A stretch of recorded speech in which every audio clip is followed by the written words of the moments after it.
What is up, everybody? Welcome to the video version of the podcast. Thank you so much for hanging out here on this little YouTube channel. I hope you enjoy today's conversation with none other than Steve Pedulla from Thursday. If you're not familiar with this band, well, you probably aren't the same age as me because they were very, very influential to so many people in the 2000s and beyond. They are an absolutely killer band, and Steve is a monster of a player. It was really exciting to get him on this episode. We basically go over the history of his gear, what he used to use, what he uses today, what he finds inspiring, all kinds of stuff. It is really, really an excellent chat, and I hope you enjoyed this as much as I did. So I want to get right into the episode, but a little bit of business before I do. If you like this, please like and subscribe to this YouTube channel. Putting out these videos is kind of a new thing around here, and if people keep watching them and keep engaging with them, then I'm going to keep doing it. So let me know. This has been an audio podcast for years, and you can check out the audio version wherever you get your podcasts, Apple, Spotify, etc. It's there. There are 333 episodes there for you, so you can check all that out. And if that's not enough, there is always Patreon. On Patreon, you can support the show, get ad-free versions of the podcast, and get bonus episodes every single week, including this week with my dude, Steve. We talk about aliens. We really get into it. It is a very, very fun bonus episode, and there are hundreds of hours of bonus content over there on Patreon for supporters of the show. Thank you so much to everyone who does support the show. It means a lot, and it literally keeps the lights on around here. So thank you all so much for that. All right, let's stop messing around. Let's get into this episode with Steve Pedulla from Thursday. Here we go.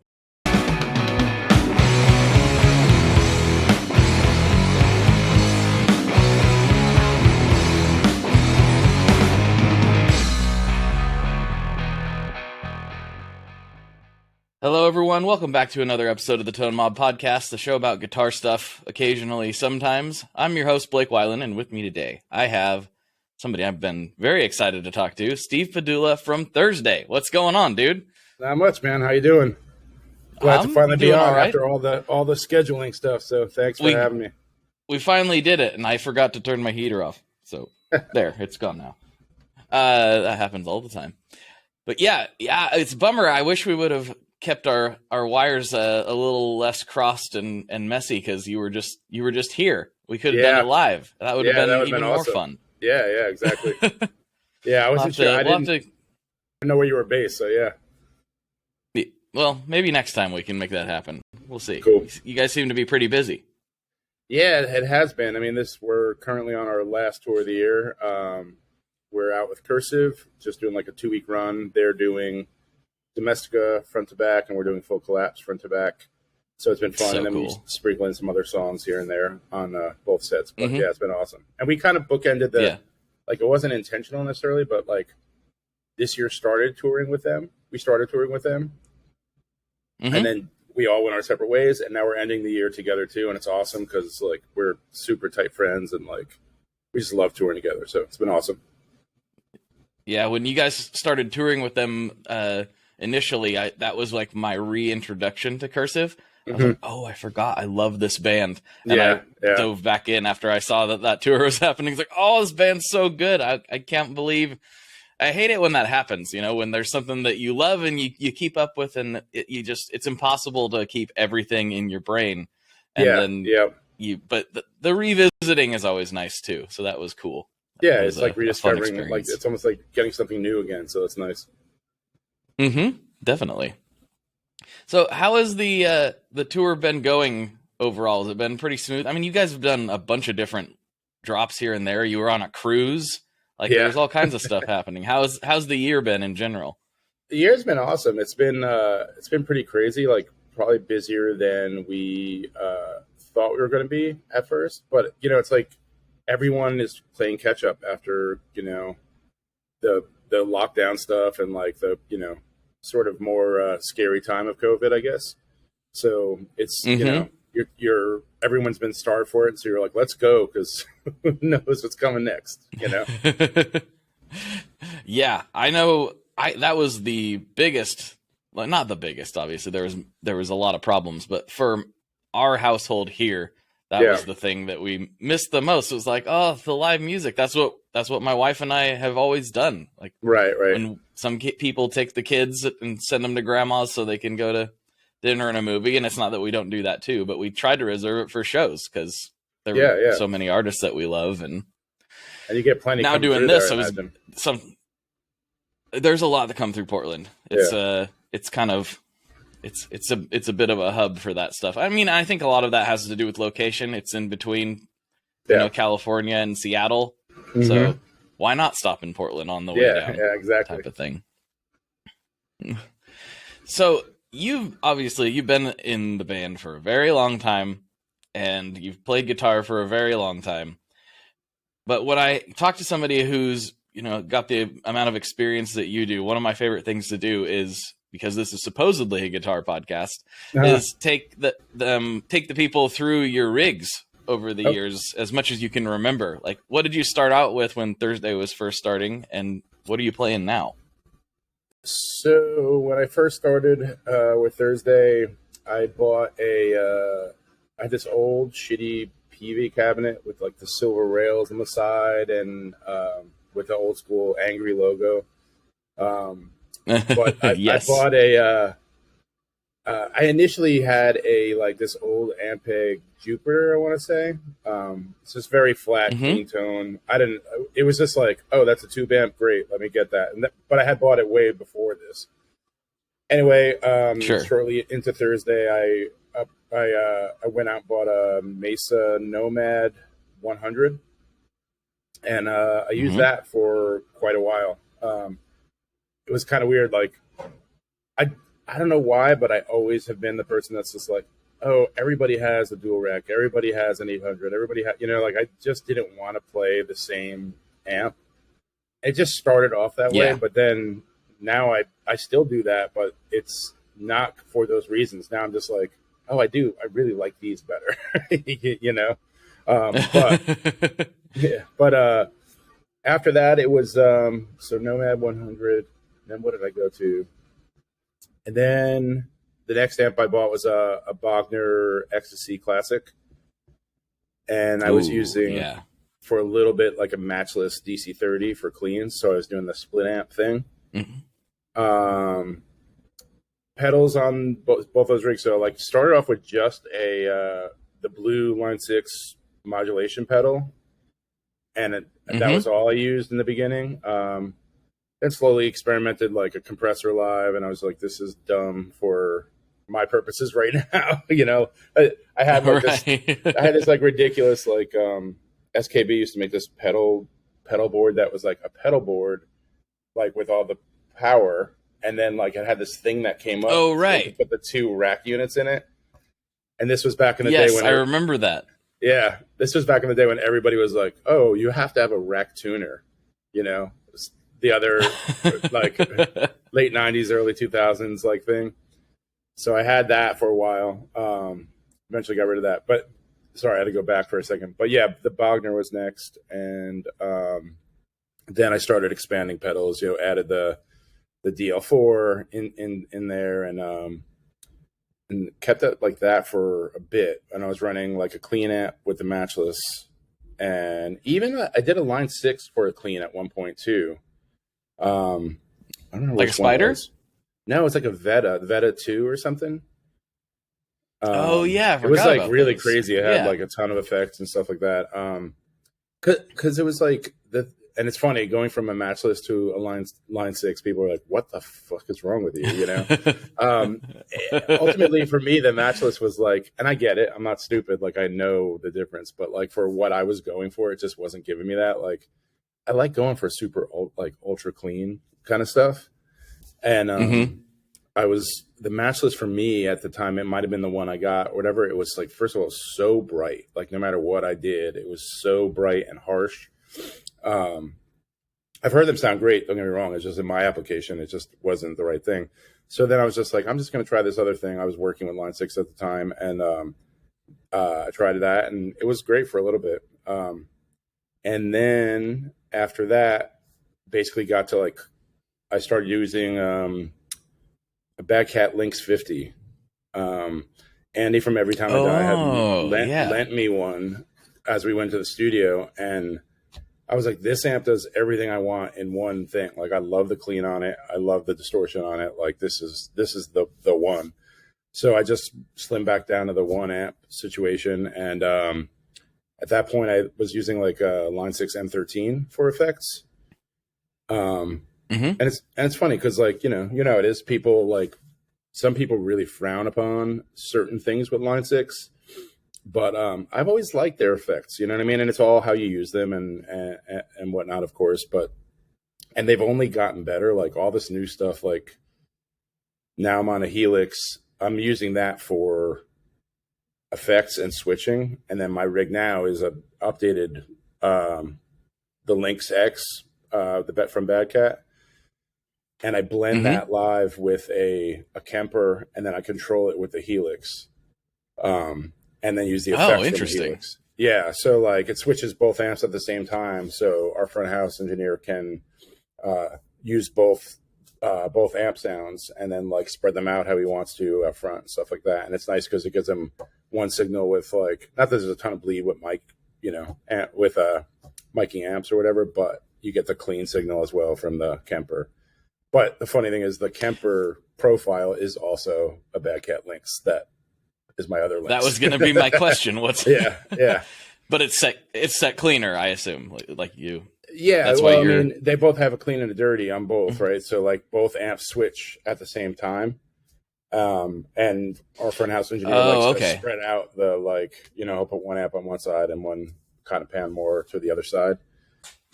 Got it. But he's been doing that even before. Like, he was doing that with like those Palmer DIs that had the cab sim on it. So like, you know, a lot of people were doing that or whatever. But I do that, and then anyway, so like I have the Helix for effects, but then of course I can't, with how cool pedals are in the past, like always, but like, you know, the past, like, I don't know, 10, 15 years, it's been that explosion of like all this amazing stuff happening. So I have like another board in addition to it, which is way overkill for what I need, especially on this tour. But it's like, I call it kind of like, it's kind of like the toy factory. It's like mostly the weirder stuff that the Helix can't do, you know, like I have a Mel 9 on there. I have a Mel 9. I have the Ricochet, from Digitech, the Freak Out, the Astral Destiny. Love the Freak Out. Yeah, me too. It's incredible. Astral Destiny from Earthquaker. I have a Microcosm, which I'm still learning how to use. It's like one of my favorite pedals of all time. I love the Microcosm. It's amazing. Yeah, it's awesome. And then I just got, like, you can tell I have an addiction. I just got the LVX from Meris, and that thing sounds incredible. One of my other favorite pedals of all time. It's so good. It's so good. It's just like a low. At first, when I got it, I was like, okay, like this does a lot of cool stuff, but like the price tag on it obviously is pretty hefty.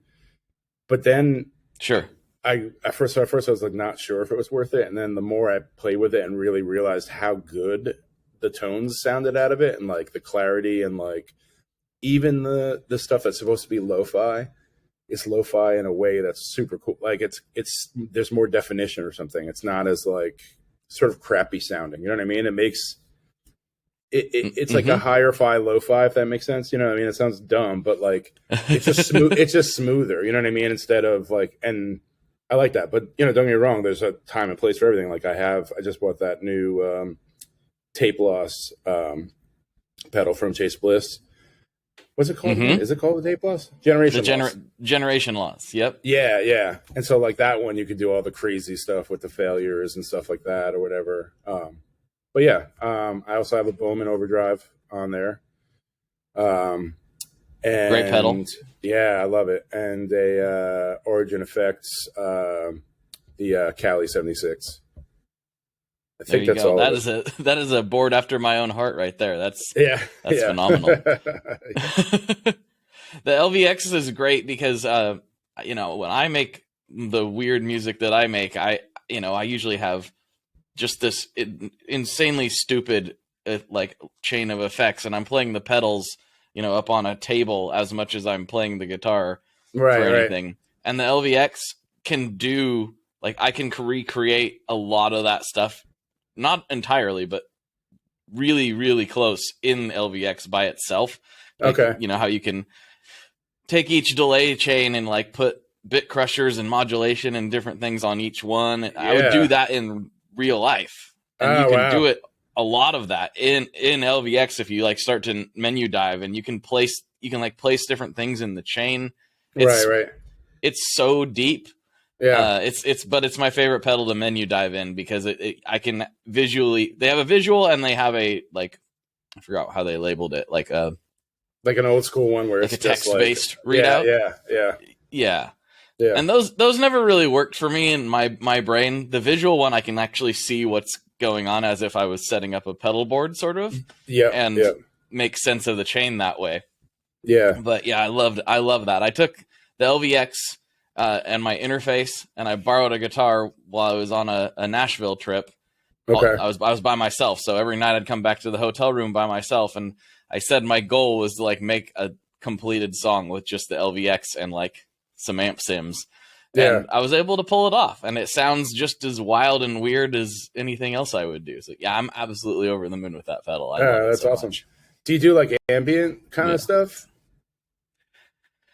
Yes and no. It doesn't sound like a typical ambient. It sounds like more like horror movie type of thing going on. Awesome. Very cool. So it's not intentional. It's just kind of what came out when I just let go. Gotcha.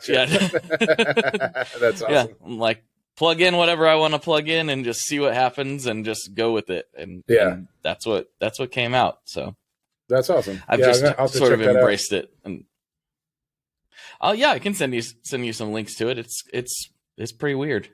Cool. I like weird. But well, we're gonna get along great then. This is gonna be perfect. So when you are like thinking about, actually, I want to take a step back before I get into that question. It tells me a lot about a person when I'm asking about their rigs and they start with the amplifiers. People usually go like one of two ways. They usually start with the guitars and they kind of forget about what amps they were playing. You started with amps and we never even talked about the guitars. Yeah, I know. I just as you said it, I realized. Yeah. All right. So going back, the first guitar I played in terms of Thursday, I had a 74 SG. Still have it, love it. Unfortunately, its headstock repaired happened twice, and like the neck headstock, two times that happened were my fault. The neck was thank you to one of the glorious airlines. So I don't really take that one out as much anymore, but I still have it at home and I love it.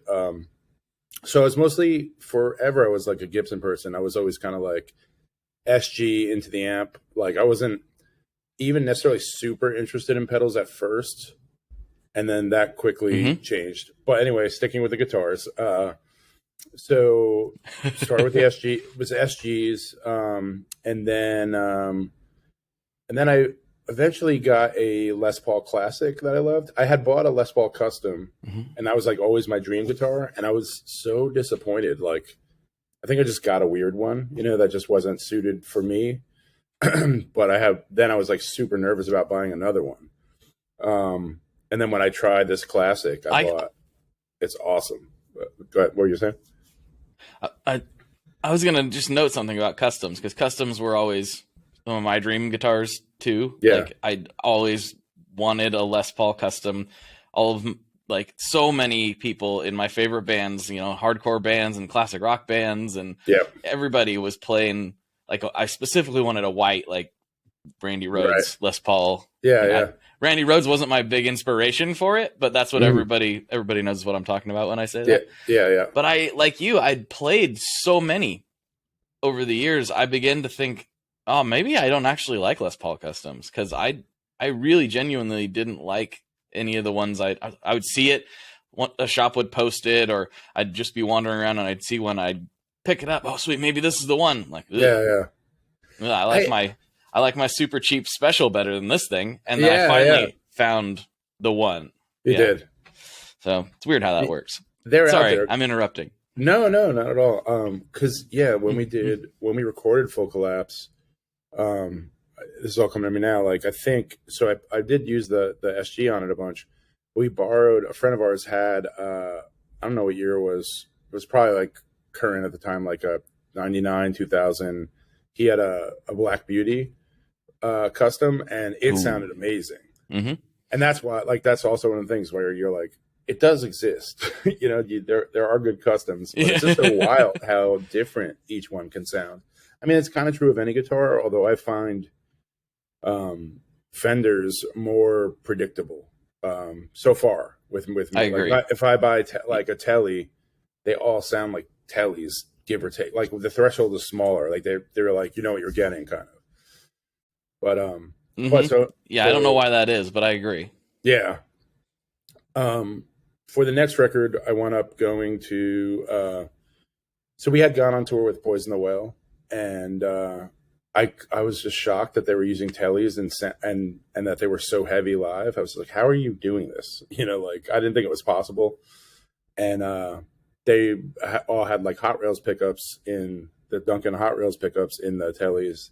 The thing I liked about them was like they sounded really heavy, but you still had tons of note clarity within like a distorted chord, And we do a lot of that stuff where you're trying to like pick out some notes within the chord or whatever, but still have it feel like powerful, And so for the next record, I think actually Andrew, our keyboard player at the time, he had one.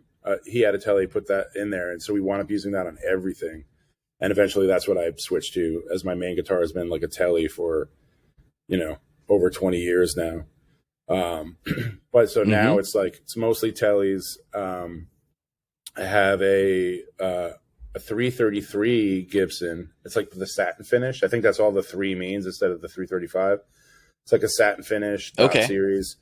I use that on a lot of stuff. I love the way that sounds. And then I also have, at one point, First Act, somebody named Jimmy Archie was working there, and like they were making. I met Jimmy. He's at 30th Street Guitars in New York now. Yep. Yeah, he's awesome. Great guy. Yeah, he rules. I keep trying to get him on the podcast, and I can't quite get him. But he'd be great on it for sure. He sees he comes up a lot. Yeah, he comes up all the time. Yeah, but he was like working with First Act, and they were like actually making really nice custom guitars. And I got like this awesome, beautiful, like custom hollow body out of them with a Bigsby on it. And that thing also sounds amazing. So yeah, like it was one where I had gotten it right before we went into the studio for, I think the last record we did, No Devolution. And I was shocked that it was like, that became the guitar I used on almost everything in the studio. And I went nuts with it though. Like you're like, as you're like kind of going through your process of finding your sound or whatever, there was a point basically where I was like, I don't want active pickups. Like you think like, oh, the hottest thing, like the hotter pickups are going to be like heavier or whatever. It's like not always the case. You just like have to like go through. No, not usually. Yeah. And so I had put alternative 8s in that hollow body, and it actually, they're like Seymour Duncans that are like just super hot. But they sounded great. Obviously, when you put those kind of pickups in a hollow body, the feedback challenges are crazy. But it was fun. I kind of tried to use it as much as I could for those reasons. But yeah, that's kind of the rundown. But still today, like I have my main guitar is a 2002 or 3, I think, Telecaster American Standard. Oh yeah. Yeah. Are you running the stock pickups in it, or did you go with the hot rails and everything? Rails, yeah. What did you end up doing? Hot rails. I did hot rails, but like I actually not so long ago tried to do a thing where, Seymour Duncan, like anybody can call them and like they'll make a custom pickup for you. And and I basically asked them to make a hot rails pickup, but with less output, like so same EQ essentially. And still have it be a humbucker in a single coil size, but with less output. Because I was finding like that's where and I could be wrong, but my theory was that like it was really affecting my clean tone in a way that was like it was like pushing it too much, you know. I like Yeah. for the distortion. I was like, cool, this is great, it sounds awesome. But like I was noticing, like I was struggling more with those pickups in terms of getting a clean tone that I wanted. And I did that, and it was awesome. So I need to slowly change over, excuse me, all of the other tellies I have to that one now. But same idea. Nice. Like it's just like that EQ that is sort of built into the hot rails paired with a telly is, I just love it. I definitely played Hot Rails loaded tellies in the past, but it's been a long time. And you're kind of making me get that itch again. I'm gonna need to try that out. Yeah, I mean it's cool. Like I just grew up on that thing of like, obviously now you realize like when you've been doing it for a while, like yeah, you can play heavy music with single coils, and it has a unique characteristic and a tone. But like I was so sort of trained, like not trained, but like I just got in this mindset of like, single coils aren't for the kind of music I play. You know what I mean? Like forever. And it's just like such a dumb, dogmatic view to have, because then you see all these bands doing it and you're like, oh, that's awesome. And even now when I do it, even if I like the tone, I get all freaked out. I'm like, well, what's missing? Because I'm just so used to, like, so conditioned is what I was going to say about that theory of like what those pickups are for. But it's like we just did a bunch of dates with My Chemical Romance, and like almost all the guitars, like most of the guitars that Frank was playing were single coils, and like I was like, this sounds amazing, So it's all application for sure, but every once in a while I'm like, all right, I need to change it up and have some single coils in there. I haven't done it yet though. So It's funny that you mentioned that the MyChem tour, because when they came to Portland, I was noticing, like, of course, because I'm me, I was like paying attention to the guitar changes. Yeah. And so I'm just like watching, and I was telling my wife after, so I'm like, even the guitar changes were perfect. Like they used the perfect guitars for every song. Frank had his Novo out sometimes, but then like Black Parade stuff, he was playing his custom, and I was just like, oh man, this is just perfect. Yeah, it's pretty awesome. I was so happy to see those shows. What was it like, for that tour was like gonna be the biggest thing ever, and then got totally derailed by COVID. Yeah, which some people blame me for, because when they were coming to the Tacoma Dome, and I was messaging with Frank, and I was like, "Hey, dude, I'll bring up a bunch of pedals. We'll have a good time." He's like, "Absolutely." Yeah.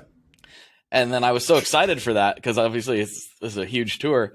Yeah. And I said, and my wife's like, now this is like a year away, so don't get too excited. Anything could happen between now and then. I said, what's going to happen? It'll be fine. Right. I shouldn't have said that. It's all my fault. But what was it like when it finally did happen, and going out into those stadiums like that? Did you ever think of like this style of music would be a stadium filling style of music ever? No, no, not at all. But when I've seen them a million times, and also like,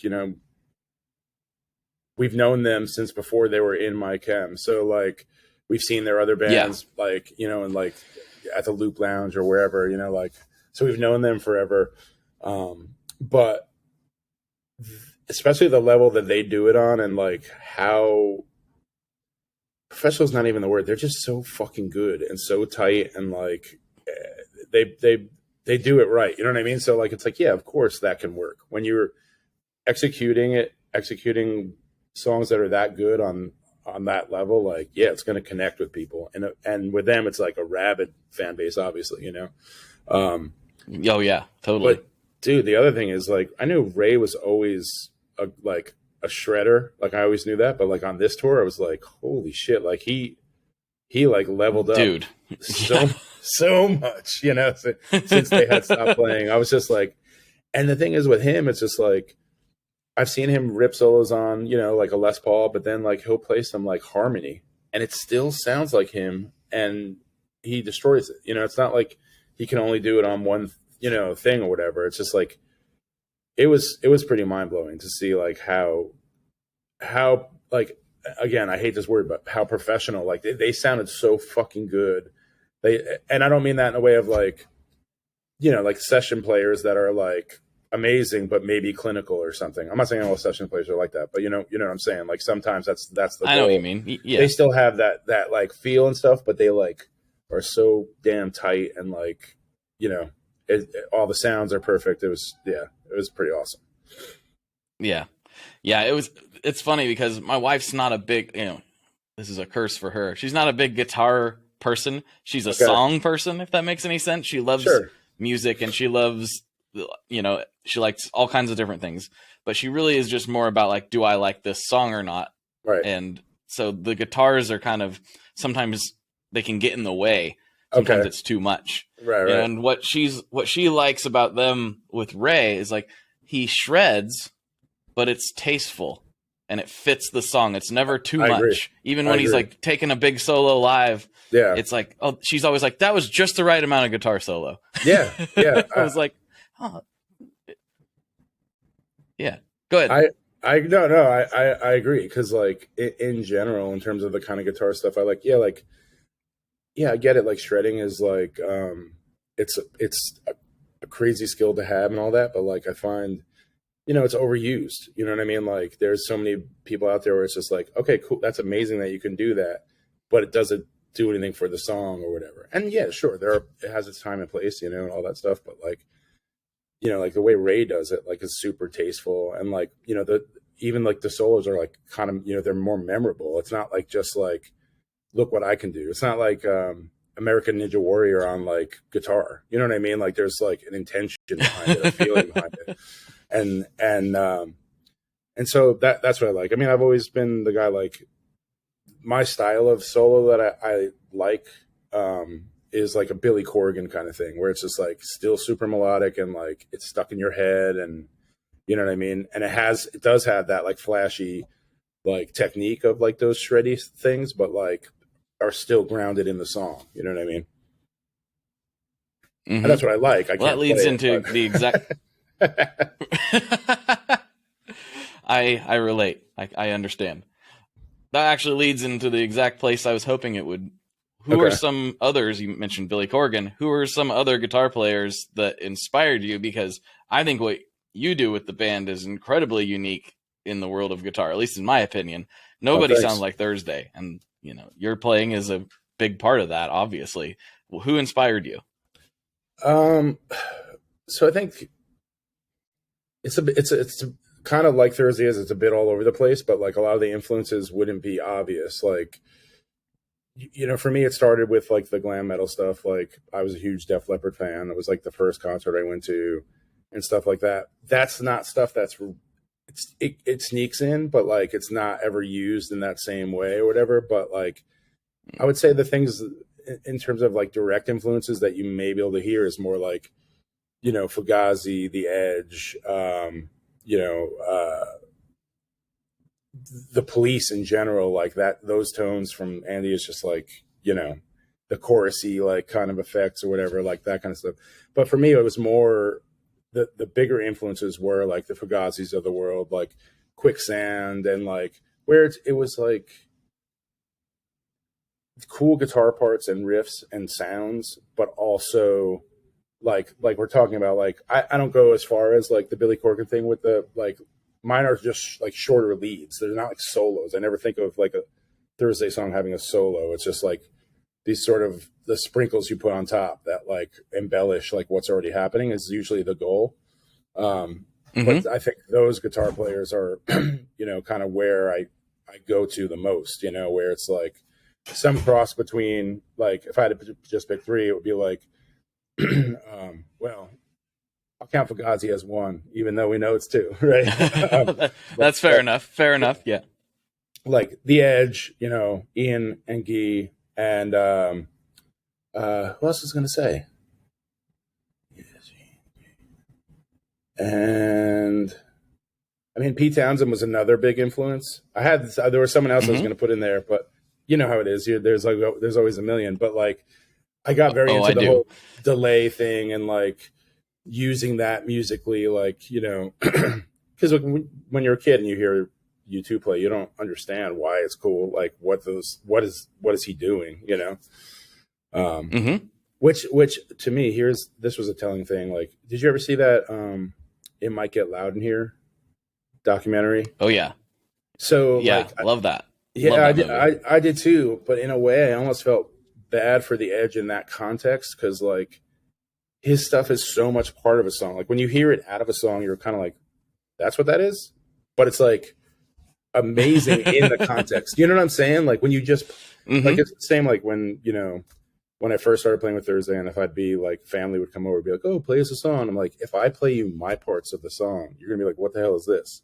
Like it's so ingrained Right. and attached to the other things, you know, like and you know, that's the thing you sort of learn, like it works for a while. Like Tom, the other guitar player in the band, like our parts sort of meshed together. Like they leaned on each other to become one thing so often. And like that, eventually you start to like flush that out and use that as a tool where you don't do that all the time. But in general, that was kind of always our thing where it was like just one of the parts on its own wouldn't necessarily be the coolest thing, but like together they like Mm-hmm. just like really like came together and made sense. But anyway, that's what I felt like when I was watching that It Might Get Loud in Here. It's like the parts and tones and stuff that like Jack White and Jimmy Page have, like they're amazing and they stand on their own. But then they would cut to the Edge and you'd be like, yeah, well, you know, in this song I do this, and you would play the part, and it's just like you're like, yeah, it's cool, but it's not as nearly as cool as it is in the context of the song. You know what I mean? Which I think is awesome. I'm not. It sounds like I don't mean to sound like I'm bagging on him. I'm not at all. I'm just saying like that was like a perfect way of seeing how his playing is like really ingrained in like being a bigger part of the song as opposed to something that could just stand on its own. You know? It's kind of that movie it's a weird turning point for me because at that point, you know, I had tried to imagine myself maybe more like Jack White Mm-hmm. uh, as far as my playing goes. But in reality, especially as I went further and further down the pedal rabbit hole, Yeah. it's much more the Edge than it is Jack White. Like, Right. because Right. even the point where, like, I remember a scene in that where he clicks his memory man off Yeah. and he plays the part. He's like, "Oh, this is what I'm doing," and with the delay off, it doesn't sound cool at all Yeah. because he's Yeah. playing the delay Yeah. as much Yeah. as he's playing the guitar. Right. And so he clicks the memory man back on, and it's like, oh, all of a sudden there's that sound again. This is There it fantastic, is. right? Uh-huh. Yep. And at the time of my life when I saw that, I was like, well, that's lame. You should be able to make cool sounds without that. And Right. then as I went further along, I just didn't understand. You know, I Yeah. Yeah. didn't get it, Yeah. and now I do. So it's just we all get a little older and grayer and Yeah. figure Yeah. No, things out. Hopefully, yeah. Exactly. You're like, yeah, it's funny. I mean, so that was like, excuse me, that was like a fun thing. Like, so after we did World of Time, we did A City by the Light Divided with Dave Fridman. And his whole mm-hmm. thing was just like, he really made you feel comfortable being like, I don't care if it says Casio on the label. If it's right for the song or it's cool, it's cool. Like, forget about this. Like, I don't want to use this line 6 thing because the stigma or whatever, you know, it's just like, it's so stupid. All that stuff, like, you just got to throw all that out and like whatever works and sounds cool. Like, that's that's the way to go. You know what I mean? On that record, like, for example, if you just told me the idea of a Variax, I'd be like, oh, like, that's so weird. I don't know. You know what I'm talking about, right? The line 6, I like, do, yeah. modeling guitar, right? But Mm-hmm. they had sent me one, and I was like, oh, like, you know, like any gadget guy, I am curious. Like, I was like, I don't think I'll play this live or whatever. And then I had showed it to Dave, and we were working on the song, and it had us like a sitar setting on it, and Mm-hmm. and like we talked about the song, we worked on it, and then I was like, oh, I have an idea. And as I was walking out, he's like, looked at me, he's like, sitar, and I was like, that's what I'm thinking. I'm like, let's try it, you know, like whatever. And it wound up being awesome. And now it's so hard to recreate like that sound. I've figured out some ways around it or whatever, because like that guitar that I've had is seen, but it doesn't really work as well anymore. And But anyway, like that's the thing is like it was a cool effect, and like sometimes we would try to play that song and I didn't have some there, and it was just like not the same. Like it's the tonality of it like really adds to the intention of the song and the feel of it, and it just sounds wrong without it. And it's not to say that like the part isn't right. It's just like that's part of it. You know what I mean? Like it's funny because like, you know, so many people go like, well, if you can't play the song on a guitar or vocal, like it's not a song. It's like you can still do that. You know what I mean? But like for it to be presented the way you want it to, like those are all part of the instrument, you know. If that makes sense. And I don't agree with that mindset at all, really, because there's lots of great music out there that doesn't have any guitar on it. Yeah. You know, there's a ton of like weird electronic stuff. There's a ton of hip hop stuff. There's a ton of stuff out there that's great music that doesn't have guitar on it. And I'm not trying to bag on guitar. Obviously, I make my living in the guitar world. I love guitar, but that's just a kind of a ridiculous mindset to have. And I know people that have said it. If you can't just sit down with an acoustic and one singer, then it's not a good song. And I'm like, I understand what you're trying to say there. Yeah. That like the bones need to be there. Sure. But that's not a true across the board statement. No, yeah. I mean, and I meant any instrument, like a piano, whatever. But like, yeah, like exactly like you're saying, like, right. Just because you don't hear the bones, like, doesn't mean it wasn't built on that. You know what I mean? Like, that's kind of ultimately the thing. But yeah, I just, to me, it was always like, who cares? Like, if it works, it works. You know? Yeah, I think that's a great mentality to have, because I remember I've told this story a few times on the podcast, I think, but Pro Guitar Shop used to have a physical store in Portland years and years ago. And obviously they were, you know, one of the premier pedal dealers at the time. Yeah. And so I went in there many times after work to buy strings, quote unquote. And then I'd end up with some ridiculous fuzz pedal. Yeah. Yeah. But I remember I bought a couple pedals there one day, and this guy behind me was like, he was there just kind of hanging out. He's like, what do you got there? And I was like, I don't even remember what it was, like a Mad Professor and some other boutique thing. And he was like, oh, that's cool, man. Those are really great. It's not like some crappy Boss pedal. And even at the time I was like, Boss pedals aren't crappy, dude. They're indestructible. What are you talking about? Like maybe they're not cool. I think they're cool now. They've become cool again. Yeah. But at the time, this was, 2000, I don't know, 10, 2008, somewhere like that. Yeah. I don't remember exactly. They weren't cool in some spaces, but it's just, if it sounds good, it is good. And that's all there is at the end of the day, in my opinion. Yeah, I agree. I thought it was interesting too, like that you mentioned Boss, like there's they just released that, I think it's called the Terraform pedal or something like that. Have you seen that? Are you talking about the Terra Echo? Terra Echo, not Terraform. I got mixed up with the shellac record. Yeah, Terraform's a Wampler. Yeah. Yeah. Okay. Yeah. Oh. Okay. Gotcha. Oh, I see. That's a Wampler delay pedal. Yeah. Okay. Or no, modulation. Wampler modulation pedal. Sorry. My brain. Anyway, but it was crazy. Terra Echo. I thought it was. I was like, oh, this will be interesting. Boss is going to try to get into the like sort of wackier sounds, like out of their comfort zone or whatever. But when I went and played it, I was like, this is cool, but you feel like you find the end of the pedal that quickly. You know what I mean? Like I was like, not quite, like it was their attempt at like an Earthquaker pedal or something, you know what I mean? But that is also interesting too. It's like those pedals, like a Boss pedal is like right there. It's very easy. And like, here you go. Like we were just talking about how like a microcosm, it's like, no, you have to learn how to use that thing, like any of the Chase Bliss stuff. It's the same deal where it's just like, it can be super overwhelming, And I know some people are like, this is just too much, but I've got a few of those that I love too. And again, like, like say a Mood or the Habit, like those pedals are like, okay, give me a few months, to a degree. I mean, I know like you can plug them in and make some cool stuff happen, but like if you're trying to like know what you just did, then you have to spend some time with it. But I think that's cool. Like I like that both things are possible now,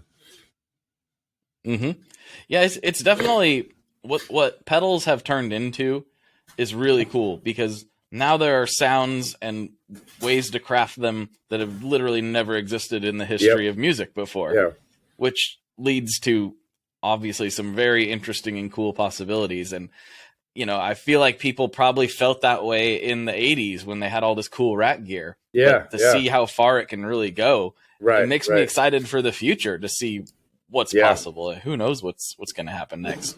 It almost makes me think. One thing I wanted to ask you too is, oh, go ahead. Sorry. No, I was going to say, it almost makes me think, like, where can it go? Because, like, things are so insane right now, I'm sure it will. Like, it'll like everything, it always evolves. And, like, I think you're right. Like, it is going to just get cooler and crazier. But, like, trying to imagine what that is at this point is, like, so tricky. Like, you're like, I don't even know what that sounds like, But sorry, go ahead.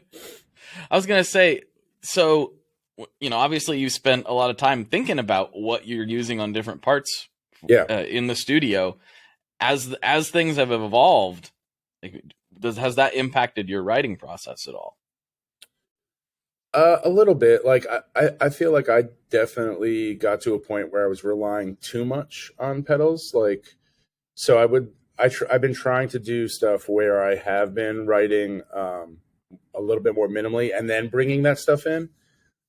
Although that being said, like, even on my live board, like right now we're doing Full Collapse and then a couple songs. Like, I don't need all this extra stuff I have, like, at all. But the reason I have it there is because sound check, those mindless times where you're just like messing around and you just turn on a pedal maybe that you haven't tried before. Like, I feel like there's always these like magic moments that happen. And then sometimes that's like a thing where you find like the basis of a song or like a cool intro for a song or a bridge, you know what I mean? Like, so I keep, like, even on my live board, stuff that I'm not necessarily going to use live in terms of the set list, but like know that I can like turn on something any second, any chance I get at a sound check and like see what happens, and then you just like grab your phone and record it or whatever and like take a photo of the damn knob settings and all that. But I mean, I think it does, it has affected writing for sure. And like, that's part of it, right? Is it in that way. But then there are times at home when I do just like, my goal will literally be just like, I just want to go downstairs and make some noise and like play like with a couple different like pedal chains or something. And then inevitably something comes out of that, like where you're like, oh, this could be a basis for something, So it does, but I'm trying to like balance it. You know what I mean? Like, I'm trying to like have a balance of what's relying on a pedal or not, I mean, I know some people don't like that. Like, some people don't like having to have a specific pedal to be able to play certain things. Like imagine Minus the Bear trying to like play their songs without a DL4, without several DL4s. You know what I mean? Like, but right. I think that's awesome. That's amazing. It's really not much different than being like, well, if you don't have if Dave doesn't have his DL4s, don't get me wrong, that dude's incredible. Like, he would do something amazing without him, and he does. But in the context of that band, it's like, it's almost as important as his guitar in that context. You know what I mean? Absolutely. Yeah. 100%. So I think when it works like that, it's cool. You know what I mean? And obviously Dave has shown, like, with all of his projects, that it's not just about that, but it's amazing that he took those pedals to somewhere a lot of people hadn't thought of, I don't even think Line 6 probably thought that was going to happen. Yeah, I don't think so. Thing, to be honest. Yeah, exactly. I don't think so either. Yeah. Well, we're getting close to the end of the episode here, and I've got some I've got some questions from the Tone Mob Facebook group. So I want to make sure I squeeze those in before we drop off here. Okay. There's a few just like, dude, like, people very excited about this episode. So that's awesome. That's pretty cool. I didn't give them very much notice because I always forget. I should do this like a day or two before, but I'm like, I'm recording with Steve in 20 minutes. So give me your questions. What do you want to know? But we got a few in here. Yeah, we got a few in here. Sonia Quartzleaf, she's a big supporter. Says, what is the favorite thing to do while traveling and pass the time? Also, Thursday has been one of my favorite bands for nearly 20 years. Keep up the good work. So yeah, favorite thing to do to pass the time. Oh man. I mean, so right now, since it's still COVID is still fresh, just being around your friends again is the best thing, you know. And especially when you have someone like Tucker in your band, and that dude just makes you laugh nonstop. I think that's my favorite thing. But other than that, I'm a big movie guy. I try to watch as many movies as I can. But right now, it's been more about like I just want to be around people, you know, catching up on my or relearning how to be social almost sometimes. Where you know, like when you first got out of the pandemic, you're like, wait, how do you talk to people again? How do you go hang out, you know? But yeah, I mean, right now it's literally just like we can sit in the front lounge of the bus and have the best time, just like having coffee in the morning. So like I'm good with that, you know? Yeah, for sure. Yeah, it's funny you mentioned that about Tucker. I spend about, I don't know, 20 minutes to a half hour with him and the rest of the Future Violence when they were here. And you're right. He made me laugh about every 5 minutes or so. There's something he would do or say. He's just a great dude. Exactly. Incredible drummer. Drummer. Let's see. Oh, here's a very specific question from Blake Lawson. Okay. How did he pull off the siren guitar sounds in Autumn Leaves Revisited from City by Light Divided? The siren guitarist. So there's a bunch of stuff happening in that song. I'm not sure if they're referring to the like slide guitar part, but that is just like a slide with a bunch of reverb and delay on it. For there's like a slide lead, but then there's like tons of. When we recorded that, Fridman was like, I want to make like let's just do a bunch of tracks where you just go in the room, don't even put your guitar on, and just like kind of like hit some notes on the guitar like while it's on a stand, and then just manipulate pedals. And then I did that for like 3 takes front to back, and like you know expression pedals and twisting knobs and all this stuff, and like it's definitely one of those things where it's like recreating it is like impossible, you know, like to be exact, you know, like I've tried to reverse engineer some parts and I'm just like, I have no idea like how I did that thing or whatever. And so we did a bunch of takes of those and then just like comped it all together in a way that worked with, because like that song has like a haunting vibe, and like so like those layers are just like kind of help create that mood or whatever. So I'm not sure which, because there's siren-y things that happen in the noise parts, and then there's also the slide part. But there's like a couple. I would think it's probably the slide with just like delay and reverb on it, and just like sometimes just like floating around whatever the like root note is, and just like letting it do its thing, you know, like so it gets dissonant and then it comes in, and you know that kind of thing. So nothing crazy and lots of experimentation, you know, like. Well, it's crazy. A man but after my own heart. I love that. Yeah. All right, we're getting down to the last bit here, and this is where I have a couple classic questions that I wrap the episode up on. Okay. But before I do that, I like to give the guests a chance to take the stage, say whatever you want to say. You've got a few thousand people listening right now, and you know you can shout out your aunt, or you can plug anything you want to plug, or you can get anything you want to get out into the world. Now is a good chance to do that. Well, I don't have anything new to plug, but you know, just I'd say thank you to everyone that's like still listening and still cares about the band. We never thought that like, you know, over 20 years later we'd still be touring and people would still care. And so thanks to all them, and then you know all the brands and people that we work with, like you know Line 6, Seymour Duncan, Fender, DR Strings, like probably missing stuff like a Dunlop, like you know. All these companies that help support all their artists, like thank you so much, you know. All right, right on, man. Yeah. I'm here we go. Classic. I feel like I waffle back and forth between whether I should warn people about that or not, because some people I really like their just like immediate response. Yeah. Yeah, but then some people, it's like, oh, I wish I had more time to think about it, and I Right. understand, but I don't know. Maybe No, it's all good. maybe we'll see what happens in the future. But the final questions, and this will actually go back to something we were talking about earlier. What is your favorite Boss pedal? My favorite Boss pedal, I would say it's the RE201, the tape echo, the original one that they put out. Mm-hmm. The dual pedal that's like mimics the Space Echo. I haven't tried the new one, so I can't say that one yet. But I really like that one. I really like that one as well, and I think when you get a chance to play the new one, you're going to be stoked because the new one is awesome. All right, awesome.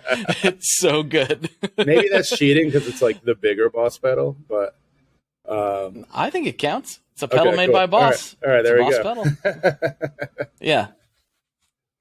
All right, and this is, coming from where you come from, I know this is probably something that has been discussed many times and it can get kind of controversial from time to time, but what is your favorite kind of pizza?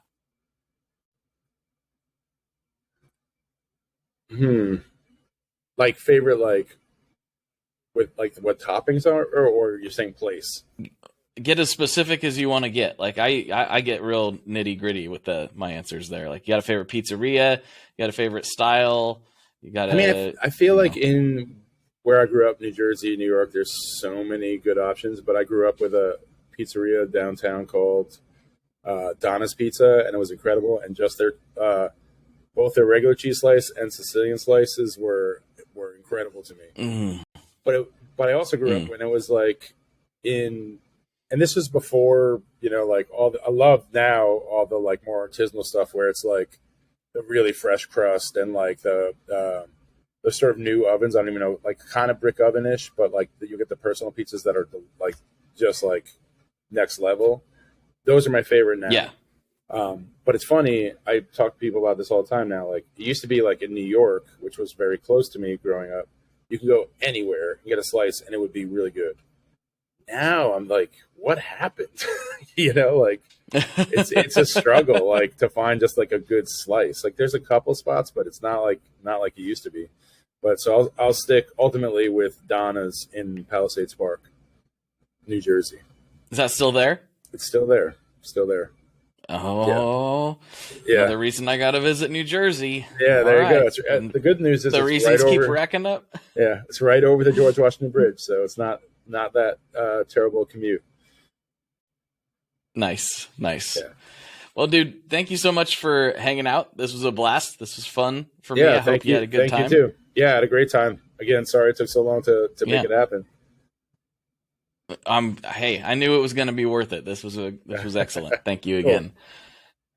Cool. All right. Well, we'll go get real weird over on Patreon. What do you say? Sounds good. Let's do it. All right, everybody. For Steve, this is Blake. And as always, folks, good luck and good tones. All right, everyone. I hope you enjoyed that episode. Please like, comment, subscribe, all that good stuff. Do the YouTube thing on this here YouTube channel. And please let me know in the comments what you thought about this episode. I really want to hear from you.